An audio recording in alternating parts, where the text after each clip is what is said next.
Good morning everyone. मैं mission आपको इस यूट्यूब चैनल पे हार्दिक स्वागत करता हूं। दोस्तों, आज हमारा टॉपिक होगा मोशन चैप्टर का ही डिस्टेंस एंड डिस्प्लेसमेंट। डिस्टेंस मतलब दूरी होता है और डिस्प्लेसमेंट मतलब विस्थापन होता है। आज हम समझेंगे डिस्टेंस क्या होता है और डिस्प्लेसमेंट क्या होता है, और इस पे बेसिस हम क्वेश्चन भी करने का प्रयास करेंगे। चलिए देखते हैं डिस्टेंस और डिस्प्लेसमेंट में क्या डिफरेंस है। एंड डिस्प्लेसमेंट,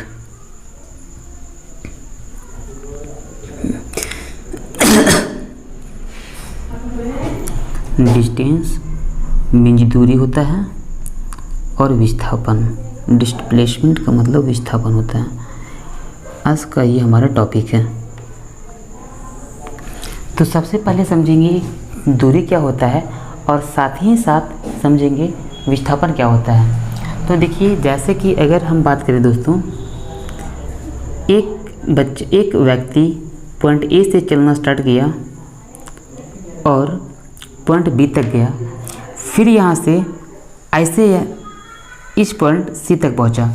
मैंने क्या बताया दोस्तों, एक व्यक्ति पॉइंट ए से चलना स्टार्ट किया, बी तक गया, फिर बी से चलना स्टार्ट किया और सी तक गया। और ये जो डिस्टेंस है ये हमारा 3 मीटर चला और ये 4 मीटर चला। कुल मिलाकर के बात ऐसा है दोस्तों कि अगर हम बात करें, एक व्यक्ति जो था वो ए से बी तक गया, फिर बी से सी तक गया। ए से बी तक गया, यहाँ का जो दूरी है वो 3 मीटर है और यहाँ से यहाँ तक का दूरी है वो 4 मीटर है। तो बात ऐसा है कि व्यक्ति टोटल कितना दूरी चला, तो व्यक्ति द्वारा चली गई दूरी, तो व्यक्ति द्वारा जो चली गई दूरी यानी कि डिस्टेंस जो होगा, डिस्टेंस को हम स्मॉल डी से डिनोट करते हैं। तो जो डिस्टेंस होगा वो 3 मीटर प्लस 4 मीटर यानी कि 7 मीटर होगा। ये डिस्टेंस है। इसका मतलब यहाँ देख रहे हैं दोस्तों कि व्यक्ति पॉइंट ए से बी तक गया, फिर बी से सी तक गया। तो ये 3 मीटर था और ये 4 मीटर था। ये भी रास्ता का लंबाई था और ये भी रास्ता का लंबाई है। इसका मतलब अगर दूरी का बात करेंगे तो अगर व्यक्ति का दूरी का बात करेंगे, व्यक्ति कितना दूरी चला, तो ये 3 मीटर और ये 4 मीटर यानी कि 7 मीटर चला। इसका मतलब अगर दूरी को अगर हम डिफाइन करें, यानी डिस्टेंस को अगर हम डिफाइन करें, तो बोल सकते हैं the sum of total path length is called distance. मतलब जो रास्ते की जो कुल लंबाई होती है वही क्या होती है, दूरी होती है। तो थोड़ा सा हम दूरी का डेफिनेशन भी लिख लेते हैं। दूरी का डेफिनेशन हमारा क्या होगा, रास्ते की कुल लंबाई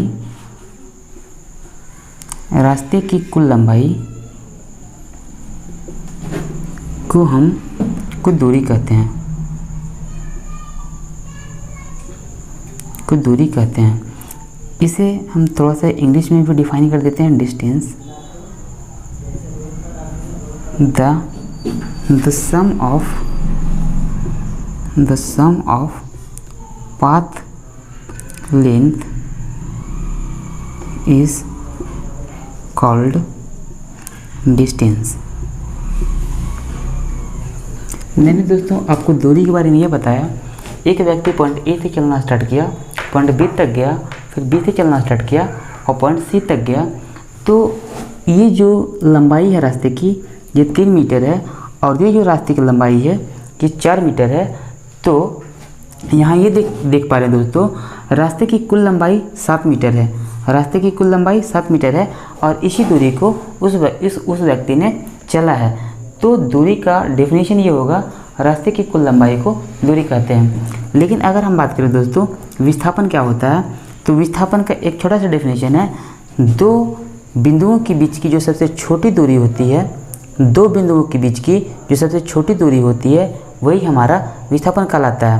2 बिंदुओं के बीच की सबसे छोटी दूरी का सेंस ये है, एक हमारा इनिशियल पॉइंट होगा और एक हमारा फाइनल पॉइंट होगा। यानी कि एक हमारी प्रारंभिक पॉइंट होगी और एक हमारी अंतिम पॉइंट होगी। तो प्रारंभिक बिंदु और अंतिम बिंदु के बीच की जो सबसे छोटी दूरी होती है वही हमारी विस्थापन होती है। तो दोस्तों अगर मैं बात करूं, ये हमारा प्रारंभिक बिंदु है और ये हमारा अंतिम बिंदु है। प्रारंभिक बिंदु कहने का सेंस ये है, ये हमारा इनिशियल पॉइंट है और ये हमारा फाइनल पॉइंट है।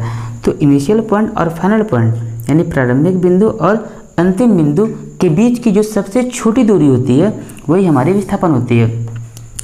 तो अगर इसको हम यहाँ ऐसे मिला दें तो ये हमारा विस्थापन हो जाएगा। अगर हम यहाँ से यहाँ का बात करें, फिर यहाँ से यहाँ का बात करें, तो ये हमारा डिस्टेंस कहलाएगा, क्योंकि ये सबसे छोटी दूरी है ही नहीं, लेकिन ये हमारी सबसे छोटी दूरी है।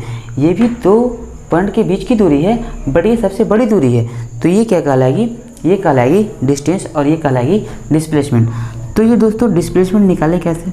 सवाल ये आता है कि इसका ये जो लेंथ है, इस लेंथ को हम फाइंड कैसे करें? तो आप लोग एक फॉर्मूला पढ़े होंगे, पाइथागोरस प्रमेय पढ़े होंगे।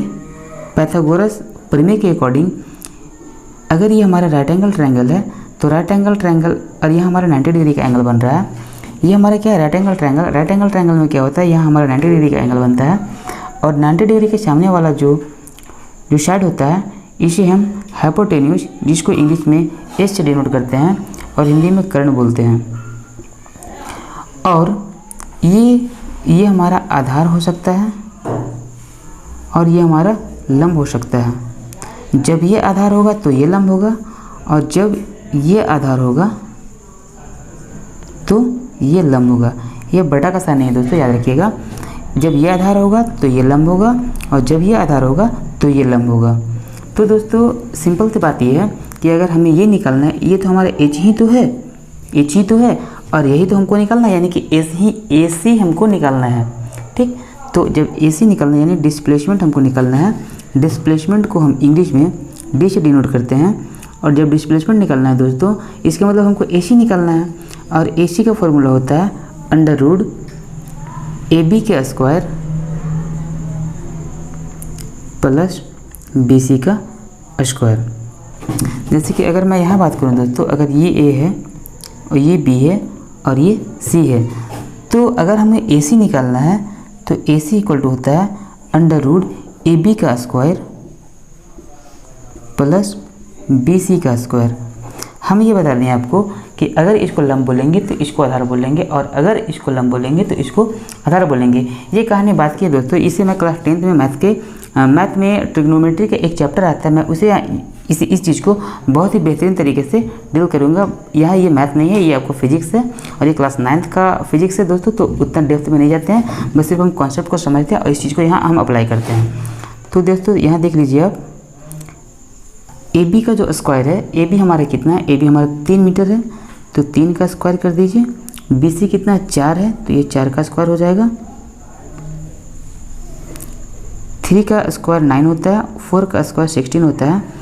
अब ये हमारा आ जाएगा अंडर रूट 25, रूट से बाहर निकालेंगे दोस्तों, ये हमारा 5 मीटर आ जाएगा।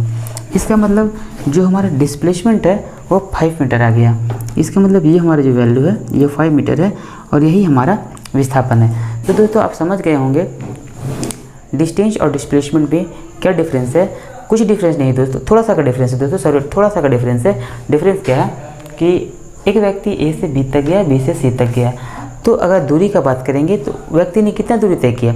अगर हम बोलेंगे व्यक्ति ने कितना दूरी तय किया, ये रास्ते की लंबाई 3 मीटर है और ये रास्ते की लंबाई 4 मीटर है, तो अगर मेरा क्वेश्चन रहेगा व्यक्ति ने कितना दूरी तय किया, तो व्यक्ति ने 3 मीटर और 4 मीटर टोटल 7 मीटर का दूरी तय किया है। लेकिन अगर बोलेंगे व्यक्ति द्वारा तय की गई विस्थापन कितना है, तो विस्थापन के बारे में मैंने आपको एक बात बताया दोस्तों कि विस्थापन इनिशियल पॉइंट और फाइनल पॉइंट के बीच की जो सबसे छोटी दूरी होती है वही विस्थापन कहलाती है।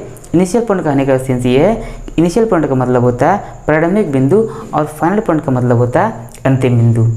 तो दोस्तों चलिए अब इससे रिलेटेड कुछ क्वेश्चन को करते हैं, तो चीज़ें थोड़ा और अच्छे से समझ में आएगी।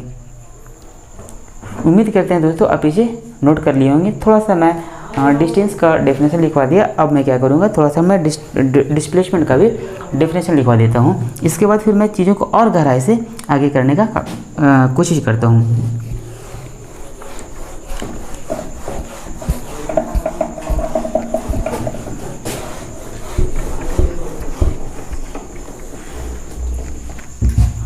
अगर मैं बात करूँ विस्थापन क्या होता है,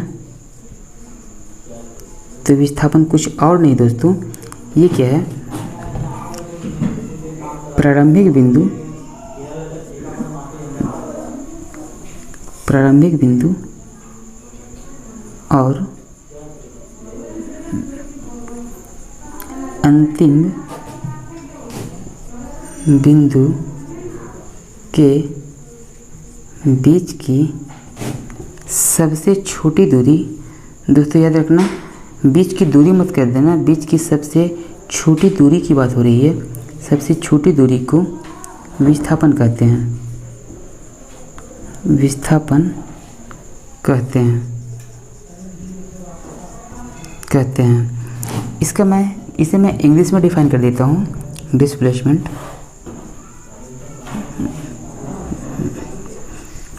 जैसे कि अगर मैं बात करूँ the distance between the shortest distance between initial point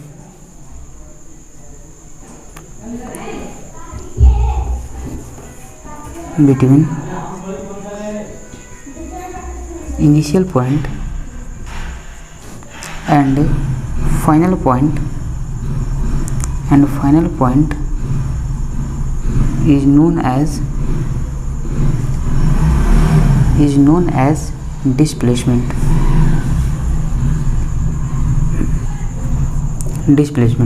तो मैंने दोस्तों आपको दूरी क्या होती है इसके बारे में मैं आपको बता दिया, डिस्प्लेसमेंट क्या होती है मैं इसके बारे में आपको बता दिया। अब इसी से रिलेटेड एक दो क्वेश्चन करने का प्रयास करते हैं। आखिर ये क्वेश्चन, इससे रिलेटेड क्वेश्चन कैसे बनेगी, कैसे डील होगी, तो चलिए हम थोड़ा क्वेश्चन को देखते हैं।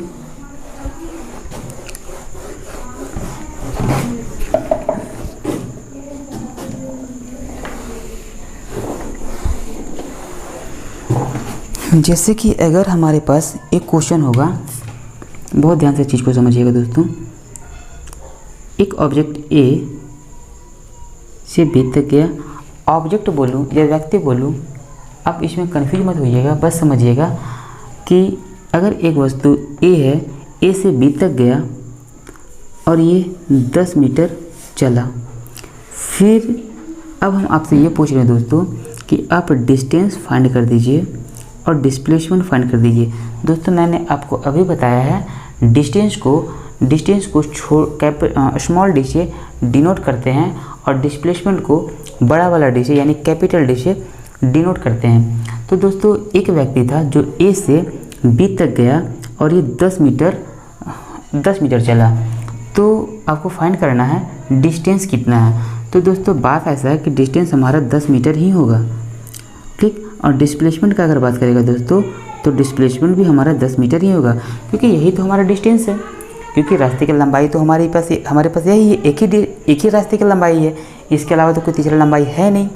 और अगर मैं डिस्प्लेसमेंट की बात करूं तो इनिशियल पॉइंट ये है और फाइनल पॉइंट ये है, यानी कि प्रारंभिक बिंदु ये है और अंतिम बिंदु ये है, और प्रारंभिक बिंदु और अंतिम बिंदु के बीच की सबसे छोटी दूरी को ही तो हम क्या बोलते हैं, डिस्प्लेसमेंट बोलते हैं। इसके अलावा कोई तीसरा विकल्प हमारे पास है भी नहीं, तो ये इसका आंसर हो जाएगा।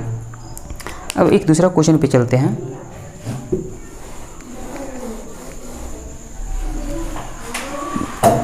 जैसे कि अगर हमारे पास दूसरा क्वेश्चन होगा, एक व्यक्ति पॉइंट ए से चलना शुरू किया, पॉइंट बी तक गया, फिर ये वापस ए पे ही आ गया 10 मीटर और आया भी 10 मीटर।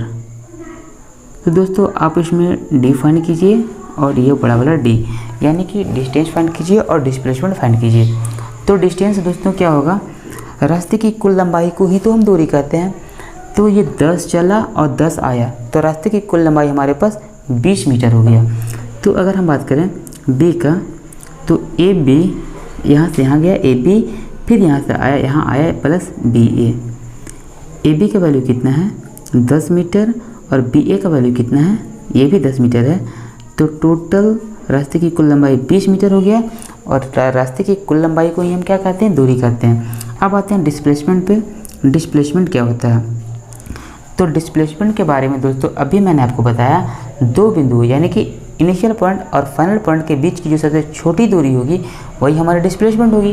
तो दोस्तों आप यहाँ ये देख लीजिए, ए से बी तक गया, फिर बी से ए तक गया, तो यही हमारा इनिशियल पॉइंट और यही हमारा फाइनल पॉइंट है, यानी कि यही हमारी प्रारंभिक बिंदु और यही हमारी अंतिम बिंदु है। तो अगर डिस्प्लेसमेंट का बात करें तो डिस्प्लेसमेंट हमारा 0 हो जाएगा, क्योंकि इनिशियल पॉइंट भी एक ही जगह पे है और फाइनल पॉइंट भी एक ही जगह पे है, तो कुछ डिस्टेंस चला ही नहीं गया है, तो डिस्प्लेसमेंट हमारा कितना हो जाएगा, 0 हो जाएगा, और यही हमारा आंसर है। दोस्तों मैं वीडियो को ज़्यादा लंबा नहीं करूँगा दोस्तों, आज के लिए इतना ही। बाकी इसी से रिलेटेड और भी मैं बहुत सारी कम से कम 5-7-10 क्वेश्चन लूँगा, इसे मैं कल करवाऊँगा दोस्तों। तो आज के लिए इतना ही। Take care and good bye.